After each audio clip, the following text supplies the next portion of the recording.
Magsiawit kayo sa Panginoon. Hallelujah! Magsiawit sa Panginoon.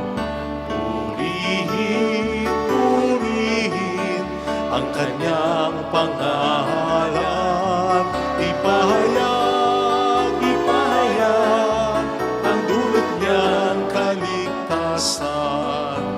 Magsiawit kayo sa Panginoon. Hallelujah!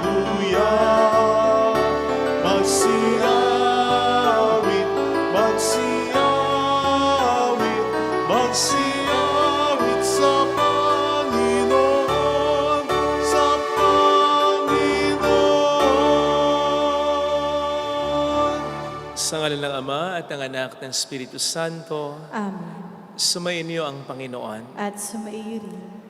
Gunitain natin kasama ng Inang Simbahan ang santo na si San Atanasio, isang obispo at antas ng ating simbahan. Upang tayo maging marapat sa banal na pagdiriwang na ito, halina't magsisimuna sa ating mga kasalanan. Tayo pong lahat, inaamin ko sa makapangyarihang Diyos at sa inyo mga kapatid, na lubha akong nagkasala sa isip, sa salita at sa gawa, at sa aking pagkukulang. Kaya sinasamo ko sa mahal na Birheng Maria, sa lahat ng mga anghel at mga banal, at sa inyo mga kapatid, na ako'y panalangin sa Panginoong ating Diyos. kaawaan tayo na mapagmahal na Diyos, patawarin sa ating mga sala, at patnubayan hanggang sa buhay na walang hanggan. Amen. Panginoon, kaawaan mo kami. Panginoon, kaawaan mo kami. Kristo, kaawaan mo kami. Kristo, kaawaan mo kami. Panginoon, kaawaan mo kami. Panginoon, kaawaan mo kami. Iyuko natin ang ating ulo, ibulong sa Panginoon ang ating intensyon. Kasama ng intensyon ng mga nagpapamisa, mga kasama natin sa misa. Intensyon para sa kagalingan ng mga may sakit, para sa dagdag malasakit ng mga nag-aalaga sa may sakit, para sa kalakasan ng katawan at kalooban ng mga nagtatrabaho pa sa ibang bayan para sa kanilang mga mahal sa buhay. Manalangin tayo.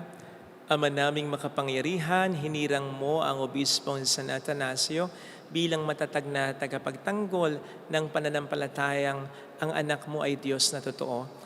Sa pagkakamit namin ng kaalaman sa kanyang pinanindigan at sa kanyang pagkamalasakit sa aming kapakanan, kami naway walang hadlang na umunlad sa pagkakilala at pag-ibig sa iyo. Sa pamamagitan ni Jesucristo, kasama ang Espiritu Santo magpasa walang hanggan. Amen.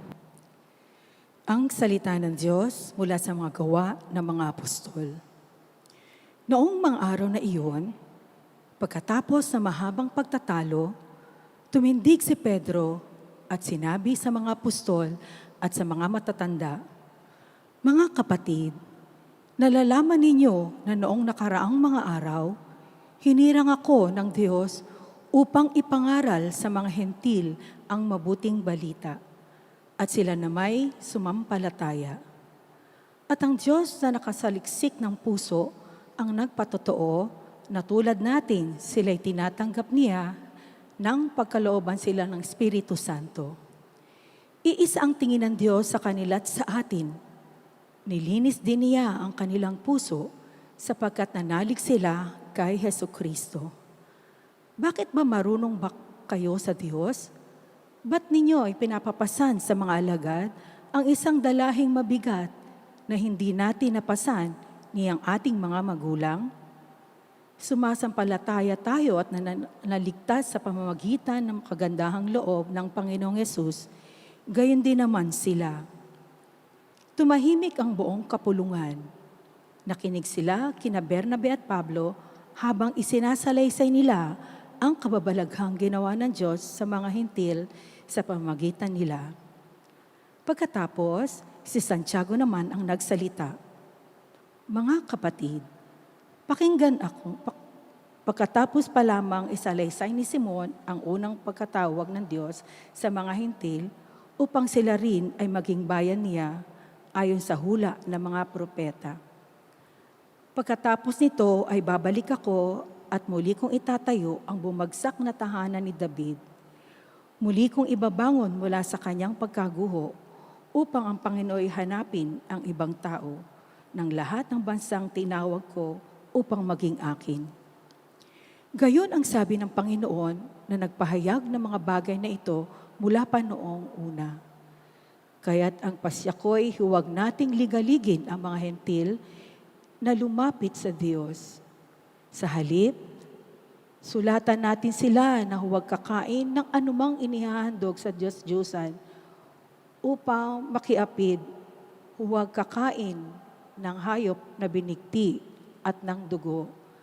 Sapagkat mula ng unang panahon, ang kautusan ni Moises ay binabasa ng mga sinagoga upang araw ng pagpapahinga at iparangal ang kanyang salita, bawat bayan.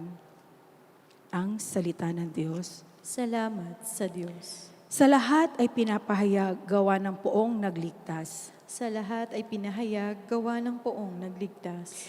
Purihin ang Panginoon, awitan ng bagong awit. Panginooy papurihat nitong lahat ng daigdig. Sa lahat ay pinahayag gawa ng poong nagligtas. Awitan ng Panginoon, ngalan niya ay purihin. Araw-araw ang ginawang pagliligtas ay banggitin. Kahit sa ay ipahayag na ang poon ay dakila, sa madla ay pahayag ang dakila niyang gawa. Sa lahat ay pinahayag gawa ng poong nagligtas. Panginoon siya'y hari sa daigdig ay sabihin, sa libutay natatag na kahit ito ay ugain. Sa paghatol sa nilika, lahat ay pantay sa paningin. Sa lahat ay pinahayag gawa ng poong nagligtas.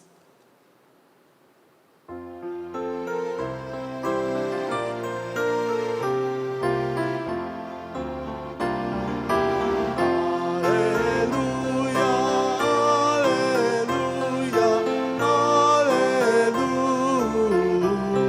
alleluia.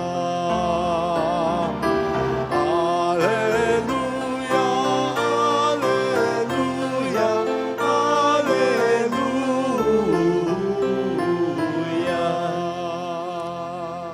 Sumainyo ang Panginoon. At sumairi. Ang mabuting balita ng Panginoon ayon kay San Juan. Papuri sa iyo, Panginoon. Noong panahong yon, sinabi ni Jesus sa kaniyang mga alagad, kung paanong iniibig ako ng Ama, gayon din naman iniibig ko kayo. Manatili kayo sa aking pag-ibig. Kung tinutupad ninyo ang aking mga utos, mananatili kayo sa aking pag-ibig. Tulad ko, tinutupad ko ang mga utos ng aking Ama at ako'y nananatili sa kanyang pag-ibig. Sinasabi ko sa inyo ang mga bagay na ito upang makahati kayo sa kagalakan ko at malubos ang inyong kagalakan. Mga kapatid, ang mabuting balita ng Panginoon. Pinupuri ka namin, Panginoong Hesukristo. Kung tatanungin ko po kayo, what does God want you to do? Anong gusto ng Diyos na gawin ninyo? Or, anong in-expect ng Diyos sa inyo? Ano po kaya ang magiging sagot ninyo? Sigurado ako may sasagot. Gusto ng Diyos na maging mabuti ako. Tama? Gusto ng Diyos na magbigay ako, magpatawad ako. Tama? Gusto ng Diyos na purihin ko siya, sambahin ko siya, magsimba ako. Tama? Gusto ng Diyos na mag-evangelize ako, na mag-inspire ako ng iba. Tama. Pero meron kaya sa ating makakaisip na gusto ng Diyos na gawin ko kung ano ang makapagpapasaya sa akin? May sagot kaya sa ating ine-expect ng Diyos, inaasahan din ng Diyos na maging masaya tayo? Sapagkat oo, gusto ng Diyos na tayo ay maging masaya. Hindi KJ ang Diyos. Hindi siya kontra o laban sa kaligayahan o sa kagalakan. Ang isa sa karakters ng Diyos ay joy, kagalakan. Isa ito sa mga bunga ng Espiritu Santo. Ang banal na Biblia ay daang-daang bumanggit sa mga words na happiness, joy. At nagbigay din ito ng maraming mga pamamaraan upang ang kagalakan o kaligayahan ay ating makamtan. Sapagkat sino ba namang magulang ang hindi maghahangad na magalak ang kaniyang anak? Huwag naman po nating isipin na ang kagalakang pinag-uusapan natin ay kagalakan na lang sa kabilang buhay. Siyempre, yun din yan. Yun ang ultimate joy na ating maranasan. Pero kung yan ay sa kabilang buhay lang, bakit pa tayo nilikha ng Diyos dito sa lupa? Para palungkutin lang? Para paiyakin lang? Ganun ba siya? Hindi ba po pwedeng kahit dito pa lamang sa lupa, tayo ay maging masaya na at upang mas panabikan natin ang tunay na kaligayahan at ang mas kumpletong kaligayahan sa buhay na walang hanggan. At tulad ng sinasabi ngayon sa ating Ebanghelyong napakinggan, upang makahati tayo sa kanyang kagalakan at upang malupos ang kagalakang ito. Ang problema po kasi sa atin ay masyado nating ina-associate ang kaligayahan sa kamunduhan, sa pera, sa kasikatan, sa kapangyarihan, sa bisyo, sa good times, and worse, sa kasalanan. Magiging KJ nga para sa atin ng Diyos pag ganyan, sapagkat hindi yan ang magdudulot talaga sa atin ng kaligayahan. Naalala ko po dati nung kami mga seminarista sa seminary, ang isa sa mga favorite lines nung paring naka-assign as prefect of discipline namin kapag inaaprubahan ang mga paalam namin ay ganito. Sabi ni Father Rainiel, okay, ayaw ko namang maging hadlang sa kaligayahan mo. Ganun lagi yun. Okay, ayaw ko namang maging hadlang sa kaligayahan mo.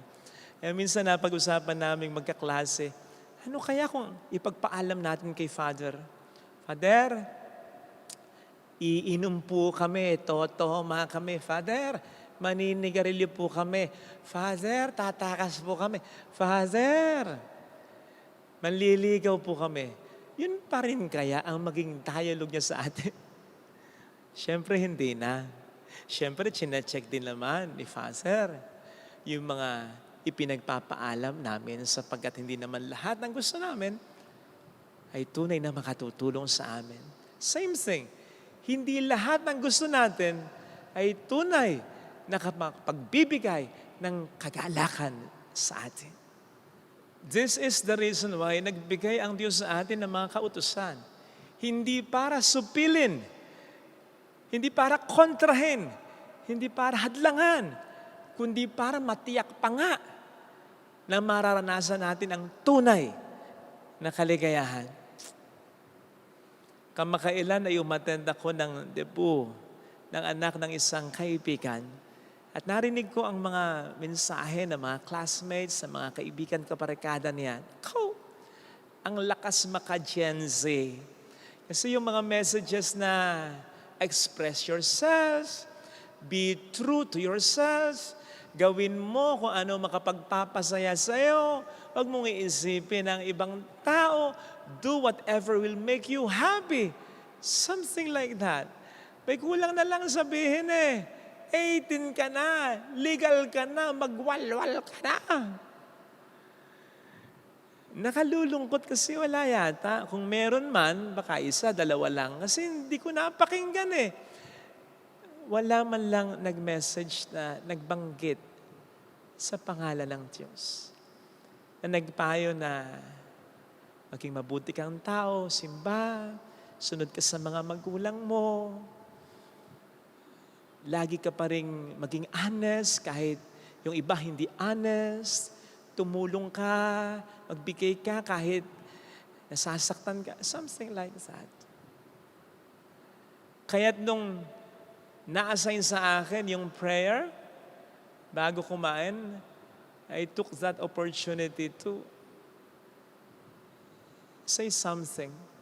Ang sabi ko sa prayer ko sa bandang huli, Panginoon, ngayong 18 na siya, yung nagdebo, bigyan niyo po siya ng lakas ng loob para piliin lagi, hindi ang kanyang gusto, kundi ang gusto mo para sa kanya.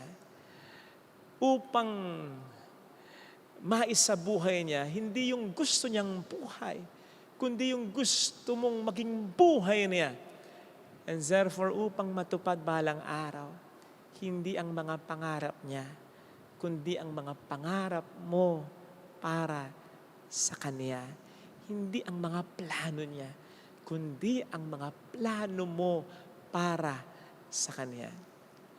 Sapagkat alam ko na yun ang tunay na makapagbibigay ng kaligayahan, kagalakan sa Kanya. Ang sabi ng Panginoon sa Ebanghelyo ngayon, kung tutuparin doon natin ang mga utos niya, mananatili tayo sa kanyang pag-ibig at mararanasan natin ang kagalakan at dulot niya.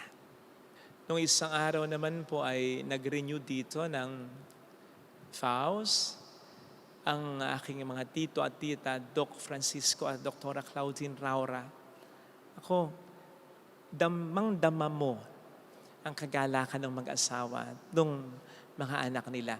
Kahit nga po yung ibang nandito, hindi naman sila kaano-ano at di sila kakilala, personal, naiyak, nangingiti, nakikigalak, nakakahawa. At bakit ganon yung pamilya? Kasi sumusunod sa utos ng Diyos. Ang mag-asawa'y tapat sa isa't isa, yung mga anak ay may paggalang sa mga magulang nila, kaya gano'n na lamang ang kagalakan ng pamilya. Mapapasana all ka na lang talaga. Pero bakit nga ba may napapasana all? Ibig sabihin, yung iba, hindi nakakaranas ng kagalakan iyon. Bagamat yung kagalakan ay para sa lahat. Kung papaano ang biyaya ng kagalakan ng kasal ay para sa lahat. Pero bakit hindi ito nararanasan ng lahat? Bakit may iba na sa halip na kagalakan, pagdurusa ang naranasan at pag-iyak? Nagkakatalo sa pagsunod sa utos niya. Doon nagkakaroon ng diferensya. May mga hindi sumusunod talaga sa utos niya. Ito yung madalas napapasana all na lang. Hindi dahil ang Diyos ay nagkukulang, kundi ang tao ay nagkulang o nagkukulang sa pagsunod sa kanyang kautusan. Kaya sa misang ito, tanungin natin ang ating sarili, masaya ba ako? And then tanungin natin kung ano ang pinagmumulan ng kaligayahang ito. Sapagkat kung hindi ang Diyos ang pinagmumulan, yung pagsunod sa Kanya, yung malalim na relasyon sa Kanya, yung isang malinis na konsensya, yung isang puso na tigib ng pagmamahal ng Diyos at pagmamahal din para sa iba, hindi po tunay na kaligayahan yan. Baka yung kaligayahan ay nagmumula sa makamundong bagay lamang o kadahilanan. Hindi po malalim ang kaligayahan yan. Peke yan.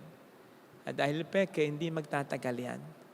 Masasaktan ka lang. Ang sabi po sa Kawikaan 10:22, na ang biyaya ng Diyos ay nagpapayaman at hindi niya dinadagdagan ng kapanglawan. Na kung ikukonekta po natin sa ating pinag-uusapan, ang sinasabi dito ay ang kagalakang dulot ng Diyos ay hindi magtatapos o hindi magreresulta ni hindi mahaluan ng kapighatian. On sa azarhan, ang kagalakang dulot ng mundo, lalo tikit ng kasalanan, iyan ang patatawanin, paliligayahin ka lang, sandali lang. Pero sa huli, ang ibibigay sa iyo ay pag-iyak at kalungkutan. Mag-ingat po tayo. Ang kagalakan naman po ng Diyos ay available para sa lahat. Sumunod lamang po tayo sa utos niya. Ito po sana ang hilingin nating biyaya sa ating banal na misa. Sapagkat wala nang pinakagaganda pang biyaya sa biyaya na ramdam natin ang Diyos, malinis ang ating konsensya, ginagawa natin ang lahat para sa ating pamilya, may mga tapat tayong kaibigan, at ang buhay natin ay nakasurrender sa mga kamay ng Diyos. Siya ang bahala sa atin, siya ang mag-iingat sa atin. Ito sana ang hiling nating biyaya sa banal na pagdiriwang natin. Ilagay natin ang ating kanang kamay sa tapat ng ating puso.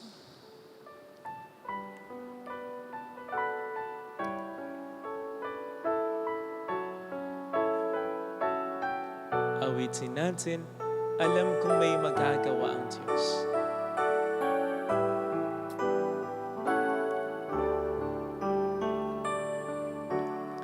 Alam kong may magagawa ang Diyos. Alam kong may magagawa ang Diyos. Alam kong may magagawa ang Diyos. Kung ako'y magtatapat, Kung ako'y magtatapat, sa Kanya'y maglilingkod. sa Kanya'y maglilingkod, Alam kong may magagawa ang Diyos, hindi ako magtutulog. ay magagawa ang Diyos. Alam kong diringgin ng Diyos ang sampo, Alam kong sapagkat mahal niya. diringgin ng Diyos ang sampo. Alam kong diringgin ng Diyos ang sampo, Alam kong diringgin ng Diyos sapagkat alam ang niya ang pinagdaraanan. sampo. Kung ako'y magtatapat, Kung ako'y magtatapat, sa Kanya'y maglilingkod. sa Kanya'y maglilingkod. Alam kong diringgin ng Diyos ang sampo. Diringgin ng Diyos Pikit natin ang ating mga mata. sampo. Panginoon, tulungan mo po akong makaramdam ng tunay na kagalakan na Ikaw ang pinakapinagmumulan, sapagkat sa maraming pagkakataon nakaranas ako ng peke. Naging masaya ako for quite some time, pero ang kapalit ay napakatinding kalungkutan. Tunay nga, Panginoon, na Ikaw lamang ang dapat kong mahalin ng buong buo, buong puso, buong pag-iisip, buo kong pagkatao. Sapagkat Ikaw lamang din talaga ang magmamahal sa akin ang totoo. Tulungan mo po akong iasa sa iyo at hindi sa kahit sino o sa kahit ano ang buhay ko. Tulungan mo akong magkaroon ng mas malalim pang pakikipag-ugnayan sa iyo. Hallelujah! Purihin ang Diyos. Hallelujah! Pasalamatan sa iyo. Siya ay muling babalik sa atin. Hindi niya tayo iiwan. Hindi niya tayo pababayaan. Paniwalaan natin. Hallelujah! Purihin ang Diyos. Hallelujah! Sa takdang panahon ay babalik ang Panginoon upang tayo ay kunin tapat siya sa kanyang mga pangako sa atin. Sabihin mo sa sarili mo, mayroong magandang mangyayari sa iyo. Higit pa sa inaasahan. Dahil mahal ka ng Diyos. Walang magulang ang hindi magnanais na magkalakad sa kanyang anak. Walang magulang ang magnanais na lang maghirap ang kanyang anak. ibibigay sa iyo ang tunay na may magandang nangyayari. Sumunod ka sa Kanya. Siya ang pinaka-nakakaalam ng makapagbibigay sa iyo ng galak. Lalapit kay Jesus. Papuri sa Ama at sa Anak sa Espiritu Santo. Kapara ng sa unang-una, ngayong magpakailanman at magpasawalang hanggan. Amen.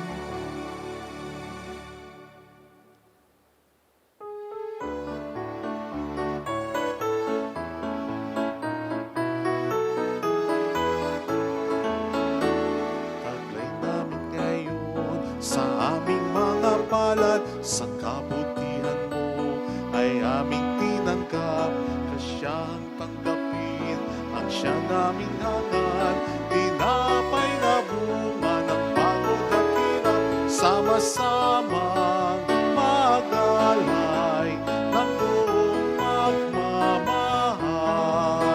Sama-samang mag-alay ng buong pagmamahal. Hangin sa'yo amang niyak, ang alak na mula sa katahas ng ubas, na sa kalinga mo'y aming ding tinanggap. Kaya ngayon'y muli handog sa iyong hapak, sama-samang mag-alay ng buong pagmamahal.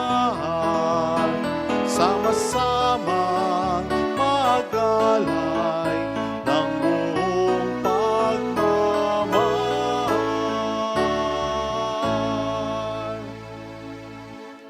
Manalangin tayo, pangating handog ay maging kalugod-lugod sa Diyos samang makapangyarihan. Tanggapin nawa ng Panginoon itong paghahain sa iyong mga kamay, sa kapurihan niya at karangalan, sa ating kapakinabangan at sa buong sambayanan niyang banal. Ama naming lumikha, ngayong ginugunita namin sa San Atanasio, kalugdan mo ang aming mga alay sa iyo at ang amin nawang mapakinabangan ay ang walang nag-alinlangang paninindigan sa iyong anak na siyang katotohanan at siyang wagas na sinasampalatayanan ng Obispong Banal na aming pinararangalan. Sa pamamagitan ni Jesucristo, kasama ang Espiritu Santo magpasa walang hanggan. Amen. Sumainyo ang Panginoon. At sumaiyo Itaas sa Diyos ang inyong puso at diwa. tinaas na namin sa Panginoon. Pasalamatan ng Panginoong ating Diyos. Marapat na siya ay pasalamat. Ama naming makapangyarihan, tunay ngang marapat na ikaw ay pasalamatan sa pamamagitan ni Jesucristo na aming Panginoon. Ngayong sa San Atanasio ay pinararangalan sa pamuhay niyang totoong uliran at pagiging maasahan sa pananungkulan. Kaya't si Jesucristo na maasahan sa katapatan ay inihahayag sa pangasiwa sa sambayanan. Ang malasakit na mga ulirang tagapangasiwa noon ay nagpapatuloy hanggang ngayon sa mga panalangkin lang iniukol kaisa ng bayan mong dito'y nagkakatipon. Kaya kaisa ng mga anghel na nagkisiawit ng papuri sa iyo ng walang humpay sa kalangitan, kami nagbubunyi sa iyong kadakilaan. Santo, Santo, Santo, Panginoong Diyos sa mga hukbo, napupuno ang langit at lupa ng kadakilaan mo, o sana sa kaitaasan. Pinagpala ang naparirito sa ngalan ng Panginoon, o sana sa kaitaasan. Magsiluhod tayo. Ama naming banal, ikaw po ang bukal ng tanang kabanalan. Kaya't sa pamamagitan ng iyong Espiritu, gawin mong banal ang mga kaloob na ito upang para sa amin, maging katawan at dugo ng iyong anak na aming Panginoong Hesukristo. Bago niya pinagtiis ang kusang loob na maging handog, hinawakan niya ang tinapay, pinasalamatan kaniya, pinaghati-hati niya iyon. Iniabot sa kaniyang mga alagad at sinabi, "Tanggapin ninyong lahat ito at kanin. Ito ang aking katawan na iahandog para sa inyo."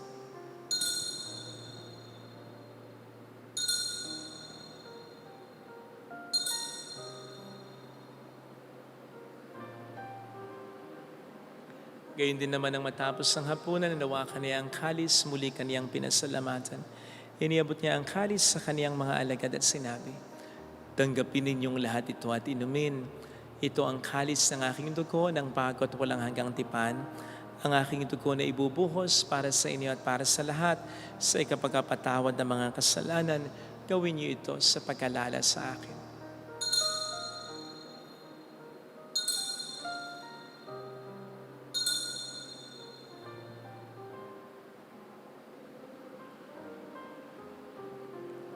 Ipagbunyi natin ang misteryo ng ating pananampalataya. Si Kristo'y namatay, si Kristo'y nabuhay, si Kristo'y babalik sa wakas ng panahon. Ama, ginagawa namin ngayon ang pag-alaala sa pagkamatay at muling pagkabuhay ng iyong anak, kaya inialay namin sa iyo ang tinapay ng buhay at ang kalis ng kaligtasan. Kami nagpapasalamat dahil kami iyong minarapat at tumayo sa harap mo para maglingkod sa iyo. Isinasamo namin kami na magsasalo sa katawan at dugo ni Kristo ay mabuklod sa pagkakaisa sa pamamagitan ng Espiritu Santo. Ama, lingapin mo ang iyong simbahang laganap sa buong daigdig. Puspusin mo kami sa pag-ibig.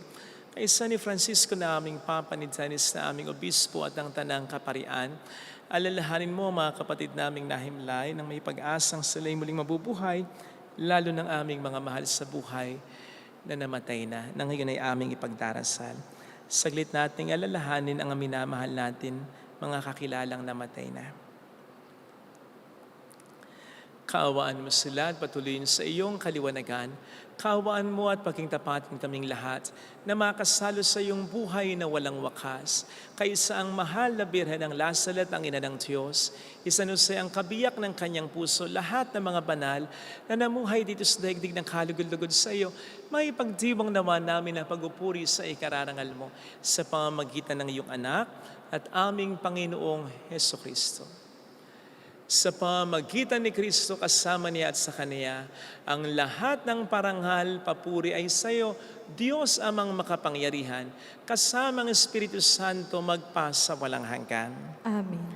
Tumawag tayo sa ating Ama.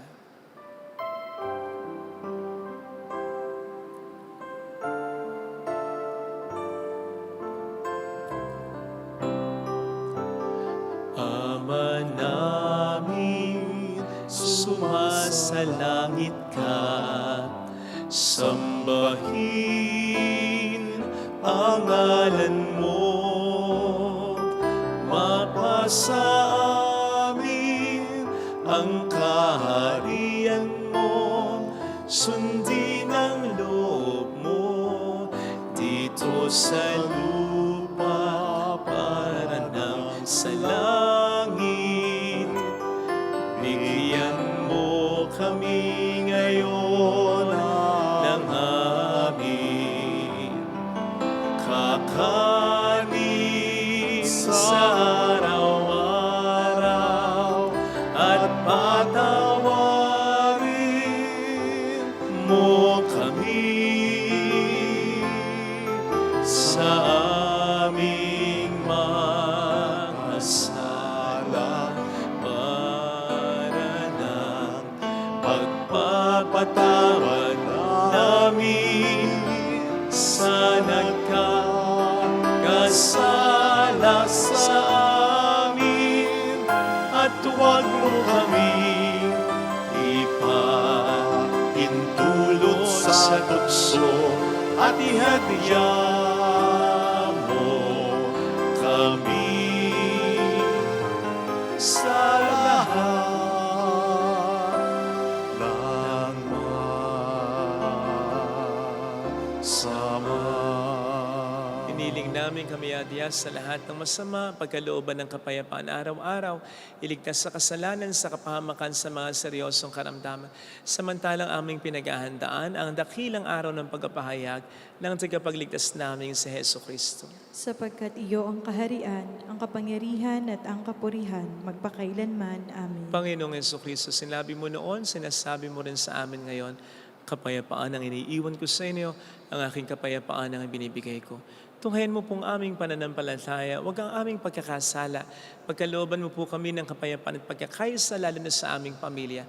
Ano man ang aming maging problema ayon sa iyong kalooban, kasama ang Espiritu Santo magpasa walang hanggan. Amen. Ang kapayapaan ng Panginoon ay sumainyo daw ang lahat. At sumaiit Magbigayan tayo ng kapayapaan sa isa't isa. Kapayapaan po. Peace be with you.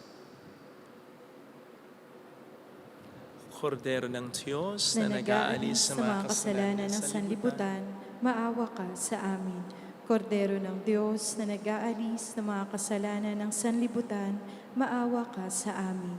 Kordero ng Diyos na nag-aalis sa mga kasalanan ng sanlibutan, ipagkaloob mo sa amin ang kapayapaan.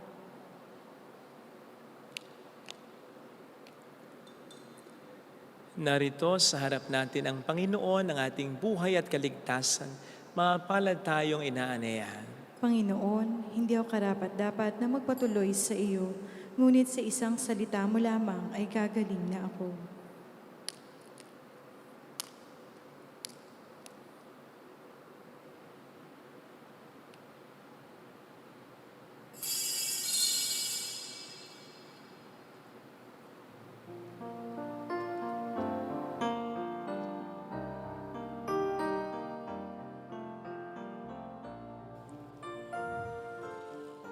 Panalangin para sa espiritual na pakikinabang. Panginoong Hesus, ako ay naniniwala na ikaw ay nasa kabanal-banalang sakramento. Iniibig kita ng higit sa lahat at ninanasa kong tanggapin ka sa aking kaluluwa. Sapagkat sa mga sandaling ito, hindi kita matatanggap sa sakramento. Tumuloy ka sa espiritu sa aking puso. Niyayakap kita na para bang naririto ka na. Inaalay ko ng buong buo ang aking sarili sa iyo. Huwag mong hayaang mawalay ako sa iyo. Amen. Ang lahat sa buhay ko, bagong ligaya ang nadarama, bagong pag-asa ang nakikita.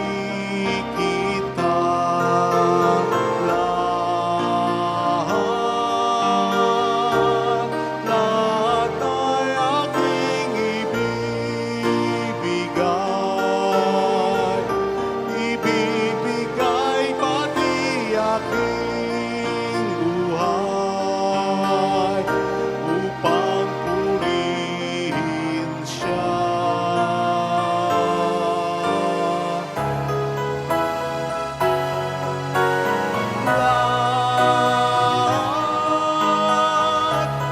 Lahat ay aking ibibigay pati aking buhay upang purihin siya. Upang purihin siya. Upang purihin siya. Manalangin tayo. Ama naming mapagmahal, kaisa ni San Atanasio, naway aming maipahayag ang pananampalatayang matatag na Diyos na totoo ang iyong bugtong na anak upang kami laging buhayin at ipagsanggalang ng pakikinabang na aming tinanggap sa pamamagitan ni Jesucristo kasama ng Espiritu Santo magpas sa walang hanggan. Amen.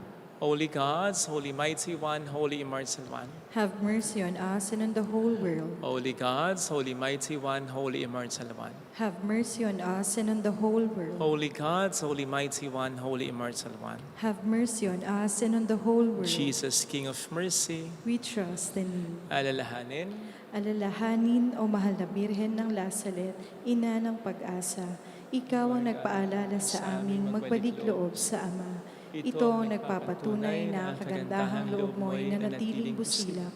Sa pag-aaruga mo sa amin, tungkulin mo itinupad. Sa paanan ni Kristo, itinuring mo kaming mga tunay mong anak. Kaya ninais mong niisay huwag mapahamak. Maging sa iyong walang tigil na pananalangin, pati luhay pumatak. Huwag namang mawala ng saysay ang iyong paghihirap. Hiling nawa namin sa iyo, O aming inang liyag, na matapos ang pakikibaka namin sa mundong ito at sa pananatili naming tapat kay Kristo, sa kapurihan mo'y makibahagi kaming ganap, upang kung nasan ka ngayon ay maparoon din kaming lahat, at ang kaganapan ng kalwalhatian ng Diyos Amay tuluyang matupad siya nawa. mahal na Birhen ng Lasalet, tagapagkasundo ng mga makasalanan. Ipanalangin mong walang patid kaming mga dumutulog sa iyo. Maraming salamat po sa patuloy niyong pakikiisa at sa patuloy niyong pagtulong para sa mga gawain pa at mga bayarin pa sa ating simbahan. Marami pong salamat. Sumainyo ang Panginoon. at sumaiyo rin. Palain kayo kasama ng ating pamilya na mapagmahal at Diyos, ng Ama at ng Anak at ng Espiritu Santo. Amen. Mayo tayo sa kapayapaan ni Kristo. Salamat sa Diyos.